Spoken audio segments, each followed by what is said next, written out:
കോട്ടയം ജില്ലയിലെ ഒരു ചെറിയ പട്ടണം. പഴയ ഒരു watch repair shop, Rajan watch works. ആ ഷോപ്പ് നടത്തിയത് രാജൻ. ചെറുതായ കട. ഭിത്തിയിൽ പലതരം പഴയ മണിക്കൂറുകൾ. ടിക് ടിക് ടിക്. അവ ശബ്ദം മാത്രം, ആ കടയുടെ ജീവൻ. രാജന് ഒരേ ഒരു മകൻ, അർജുൻ. അവൻ പഠനത്തിൽ നല്ലതായിരുന്നു. പക്ഷെ അച്ഛന്റെ കടയോട് ഇഷ്ടമില്ല. അച്ഛാ, ഈ പഴയ കട കൊണ്ട് എന്ത് ലാഭം? ഞാൻ നഗരത്തിലേക്ക് പോകും, വലിയ ജോലിയെടുക്കും. രാജൻ ഒന്നും പറഞ്ഞില്ല. കൈയിലെ ചെറിയ സ്ക്രൂ തിരിച്ചുകൊണ്ടിരുന്നു. ഒരു ദിവസം അർജുൻ നഗരത്തിലേക്ക് പോയി. IT കമ്പനിയിൽ ജോലി കിട്ടി. പുതിയ ജീവിതം തുടങ്ങി. ആദ്യകാലത്ത് ഫോൺ വിളികളുണ്ടായിരുന്നു. പിന്നീട് ബിസി ലൈഫ്. രാജൻ ഓരോ ദിവസവും കട തുറക്കും. പഴയ വാച്ചുകൾ ശരിയാക്കും. പക്ഷെ കണ്ണുകൾ വാതിലിലേക്ക്.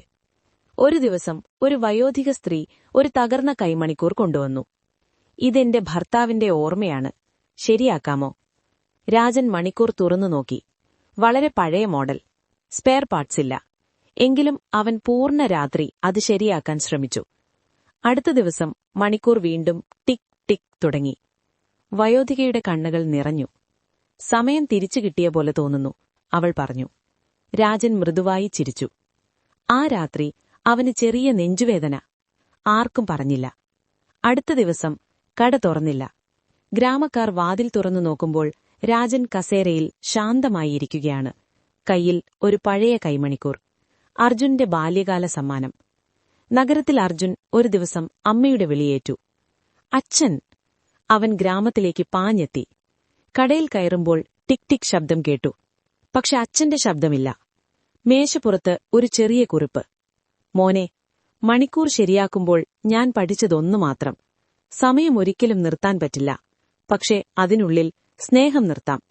എനിക്ക് നിന്നോടുള്ള സ്നേഹം എപ്പോഴും ടിക് ടിക് ചെയ്യുന്നു. അർജുൻ കരഞ്ഞു. അവൻ അച്ഛന്റെ കട അടച്ചില്ല. നഗരജോലി ഉപേക്ഷിച്ചു. കട വീണ്ടും തുറന്നു. പുതിയ ബോർഡ്, രാജൻ ആൻഡ് സൺസ്. കടയിൽ ഇന്നും ടിക് ടിക് ശബ്ദം. പക്ഷെ അർജുനത് അച്ഛന്റെ ഹൃദയമിടിപ്പ് പോലെ തോന്നും. സന്ദേശം: സമയം തിരിച്ചുവരില്ല, പക്ഷെ സമയമുള്ളപ്പോൾ സ്നേഹം തിരികെ നൽകാം. പാലക്കാടിന്റെ അതിരുകളിൽ ഒരു ചെറിയ ഗ്രാമം. പച്ച നിലങ്ങൾ, കാറ്റിൽ തുളുമ്പുന്ന നെൽത്തൈകൾ, മഴ പെയ്താൽ മണ്ണിൽ നിന്നുയരുന്ന ആ സുഖമുള്ള മണം. അവിടെ താമസിച്ചിരുന്നത് കൃഷ്ണൻ എന്ന കർഷകൻ. അവന്റെ ജീവിതം മുഴുവൻ മണ്ണിനോടായിരുന്നു. ഭാര്യ ലക്ഷ്മി, മകൻ ആദിത്യൻ.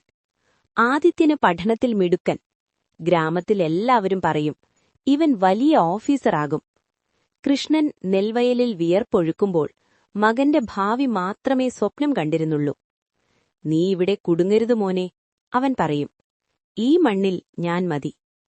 കാലം കടന്നു. ആദിത്യൻ നഗരത്തിലേക്ക് പോയി. MBA പഠിച്ചു. വലിയ കമ്പനിയിൽ ജോലി കിട്ടി. ആദ്യ ശമ്പളത്തിൽ അവൻ അച്ഛനൊരു ഷർട്ട് വാങ്ങി. കൃഷ്ണനത് ധരിച്ച ദിവസം ഗ്രാമം മുഴുവൻ അഭിമാനിച്ചു. പക്ഷെ വർഷങ്ങൾ കടന്നു. ആദിത്യന്റെ ജീവിതം മാറി. വലിയ ഫ്ളാറ്റ്, കാറ്, പുതിയ ലോകം. ഗ്രാമത്തിലേക്ക് വരുന്നത് കുറച്ചു. ഒരു ദിവസം കൃഷ്ണൻ വയലിൽ വീണു. ചെറിയ സ്ട്രോക്ക്. ലക്ഷ്മി കരഞ്ഞുകൊണ്ട് മകനെ വിളിച്ചു. ആദിത്യന് പറഞ്ഞു, മീറ്റിംഗ് കഴിഞ്ഞാൽ വരാമമ്മേ. പക്ഷെ ഇപ്രാവശ്യം മണ്ണ് കാത്തിരുന്നില്ല. ആദിത്യൻ എത്തിയപ്പോൾ വയൽ ശൂന്യം. കൃഷ്ണനില്ല. അവന്റെ കയ്യിൽ ചുരുണ്ടൊരു പേപ്പർ. മോനെ, നീ വലിയ ലോകത്ത് ജീവിക്കട്ടെ. പക്ഷേ ഒരിക്കൽ മഴ പെയ്യുമ്പോൾ മണ്ണിന്റെ മണം വന്നാൽ അച്ഛനെ ഓർക്കണം. ഞാൻ അവിടെ ഉണ്ടാകും. ആദിത്യൻ ആ കത്ത് വായിച്ചു. വയലിൽ മുട്ടുകുത്തി കരഞ്ഞു. മഴ തുടങ്ങി. മണ്ണിന്റെ മണമുയർന്നു. അവൻ ആദ്യമായി മനസ്സിലാക്കി, അവൻ വിട്ടുപോയത് വയലല്ല, അച്ഛന്റെ ജീവിതമായിരുന്നു. അടുത്ത മാസം ആദിത്യൻ നഗരജോലി ഉപേക്ഷിച്ചു. ഗ്രാമത്തിലേക്ക് മടങ്ങി. പുതിയ രീതിയിൽ കൃഷി തുടങ്ങി. ടെക്നോളജി കൊണ്ടുവന്നു. വയൽ വീണ്ടും പച്ചയായി. ഗ്രാമക്കാർ ചോദിച്ചു, നഗരജീവിതം വിട്ടോ? അവൻ ചിരിച്ചു പറഞ്ഞു, എന്റെ അച്ഛന്റെ സ്വപ്നം ഇവിടെ ഉണ്ടായിരുന്നു. എനിക്കത് സംരക്ഷിക്കണം. മഴ പെയ്യുമ്പോൾ ആദിത്യൻ കണ്ണുകൾ അടയ്ക്കും. മണ്ണിന്റെ മണം ആസ്വദിക്കും. അവൻ അറിയാം, അച്ഛൻ അടുത്തു തന്നെയുണ്ടെന്ന്. സന്ദേശം: നമ്മളെ വളർത്തിയ വേരുകൾ മറക്കരുത്. മരമാകുമ്പോഴും വേര് മണ്ണിൽ തന്നെ വേണം.